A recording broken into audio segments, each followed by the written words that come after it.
La paz sea con el Señor y con cada uno de ustedes. Hoy quería compartirle un tema importante. En toda América, así como en Paraguay, la Iglesia realizó una grandiosa labor evangelizadora por medio de sacerdotes franciscanos, jesuitas, dominicos, mercedarios y el clero secular. En el Paraguay se destacan dos órdenes de acción perdurables, los franciscanos y jesuitas. La conquista española en Latinoamérica es importante dejar resaltar que desde los lugares de los reyes católicos que hablamos en la introducción, con el propósito de valorar el papel que jugó la Iglesia Católica en lo que es la parte de las Indias occidentales. Debemos recordar que después de casi 8 siglos de guerra contra los moros, España se organizó en estado mediante la asociación del Reino de Castilla, León, Aragón y los poderes feudales que tenían a disgregarse. En las diversas políticas, economías, culturales, la realidad española pudo superarse gracias al catolicismo, que se convirtió en el asir decir en un cemento ideológico de mosaicos tan importante en la misión del catolicismo en España. El Estado protegió y los controló como institución, donde mejor se notó en la dependencia recíproca llamada regiones patronatos indios, que se ubicó en los reyes como patrones de la Iglesia, las colonias y vicarios del Papa a los asuntos eclesiásticos. En el gobierno de Paraguay, igual que sus pares el resto de América, el ejercicio del vicepatronato para la división y curatos para la vigilancia e incumplimiento de los privilegios reales. Basta recordar, modo de ejemplo, la demolición del convento de los dominicos durante el obispado Bernardino Cárdenas a la mitad del siglo XVII, el de la Recoleta de los franciscanos del gobernador Larrazábal, y en siglo más tarde ambos casos, por haber fundado dichas casas religiones sin licencia real. Fueron expulsadas también las autoridades civiles paraguayas en el obispo Alonso en el siglo XVI y el citado Bernardino Cárdenas en el siglo XVII. El obispado en sí se conformaba por el río La Plata, instituida en escasos 10 años en la fundación de las Fuerzas Militares de Asunción, en la bula Super Speculo Militatis Ecclesiae del Papa Pablo III, el 1 de julio de 1547. En estos aspectos encontramos las órdenes religiosas. Con don Pedro de Mendoza llegaron algunos religiosos mercedarios, jerónimos, y recién con la toma de posesión del obispo Pedro Fernández de la Torre, mercedarios y franciscanos se establecieron institucionalmente en Asunción. Los mercedarios contaron con un convento en la iglesia de las Mercedes. Los que ya existían, la muerte del gobernador Irala en 1557 también poseyeron la estancia de Areguá, trabajaron cientos en la propiedad. Asunción dedicó a la atención espiritual de los negros, conocidos como Camba la Marcet. Entre ellos los principales ponentes se citaban el obispo Fray Faustino de las Casas, Fray Miguel de Vargas y defensor de la doctrina comunera. Los padres Hilario, Tadeo, destacaban presentar la orden durante las congregaciones. La orden de Jerónimos llegaron a Paraguay, fueron el Fray Luis Errazuela, Alonso Medina, Isidro de Castro y Fray Cristóbal. En Asunción fundaron un monasterio Nuestra Señora de Guadalupe, la vida efímera, orden que permaneció hasta hace poco en Asunción. La orden religiosa de los franciscanos ejercía más influencia en la vida política, cultural, religiosa del Paraguay. Llegaron al Río de la Plata en 1538, pero no construyeron conventos hasta final del siglo XVI. Fueron figuras descollantes y orden fueron muy como Fray Luis Bolaño, Alonso de San Bienaventuranza, Juan Bernardo. Los franciscanos En la época colonial, como Fray Luis Bolaños fue el fundador de la reducción guaraníticas, creador del guaraní escrito, traductor del primer catecismo en dicha lengua. El obispo Ayola reunió los primeros sínodos en Asunción en 1603, donde surgieron las primeras documentaciones sociales de la Iglesia paraguaya, y se aprobó el catecismo Bolaño como único y obligatorio en todo el Río de la Plata. También debemos recordar que Fray Hernández de Trejo y Sanabria fundaron las universidades de Córdoba, Fray Fernando Caballero, profesor de la Universidad de Córdoba, y Fray Basilio López, primer obispo paraguayo en la época independiente.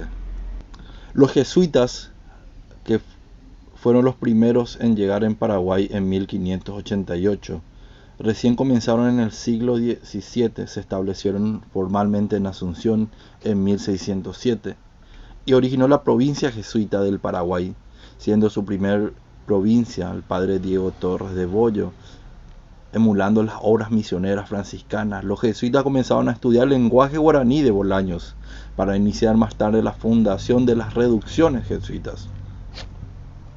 La última orden religiosa en llegar a Paraguay fue la de predicadores, cuyos integrantes eran conocidos, los dominicos. Fundado en Asunción el convento Santa Catalina, Virgen y Mártir. En 1627, el templo de Encarnación, el primero levantado en la ciudad, fue centro de actividades religiosas, culturales, por haber cedido un convento a fines del siglo XVII. En todo ello queremos rescatar que hubo una gran lucha para que los negros no sean esclavos en estas ciudades, estos pueblos, este país. También los indígenas tenían propiamente dignidad como seres que tenían alma y tendrían que ser evangelizados también como cualquier europeo.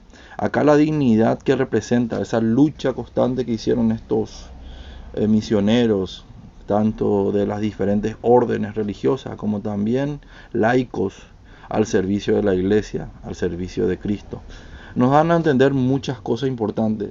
Lo muy organizado que eran hace 500 años, lo muy preparado, formado, y el aporte también tanto cultural, físico en las construcciones, en la parte de desarrollo. Se partían de las iglesias y se formaban los pueblos a través de esos lugares.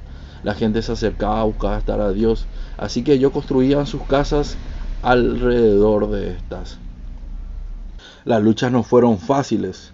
Hubo varios motines de grupos de indígenas que querían recuperar sus tradiciones. La iglesia siempre fue abierta a ellas y a convertir esas tradiciones que tenían hace mucho tiempo, convertir hacia lo que es la formación católica, hacia la vivencia de Cristo, enfocándose ya no en dioses, ya no en mitología, ya no en brujería, sino evocar una fe más sólida en Dios. Con esto también hubo una gran apertura, donde los indígenas enseñaron a los que venían, a los misioneros, a los que venían a conquistar este nuevo lugar, a hacer sus vidas nuevas. También hubo aporte entre ellos lo que compartían, la parte de desarrollo de artesanía, pintura, sastrería, escultura, lo que trabajaban en tela, ladrillos, objetos de loza. Trabajaban en el horno de miel, empezaban a ver diferentes mezclas. Después del acto religioso se dedicaban a la caza, la pesca, competencias, juegos, danzas, rituales, manifestaciones creativas. Las bodas se realizaban en forma comunitaria, acostumbradas a efectuar entre 14 y 15 años, en conversar las pérdidas geográficas y reservas morales de las costumbres cristianas. Ciertamente, por la gracia de Dios, también hubieron mucha apertura dentro de los indígenas. Los conquistadores encontraron más llevadera, aunque no ideal, ya que a veces había varias personas que en nombre de Dios también efectuaron malas prácticas con los indígenas. A diferencia de muchos lugares donde vinieron a misionar, en estos países centroamericanos hubo una mezcla muy grande entre las razas, entre los que eran los nativos de América y los que eran europeos. Se le consideraba también la misma dignidad, nombre. se consiguió estabilizar la población indígena, lo que no fue posible en lugares donde los religiosos no contaban con dicha organización.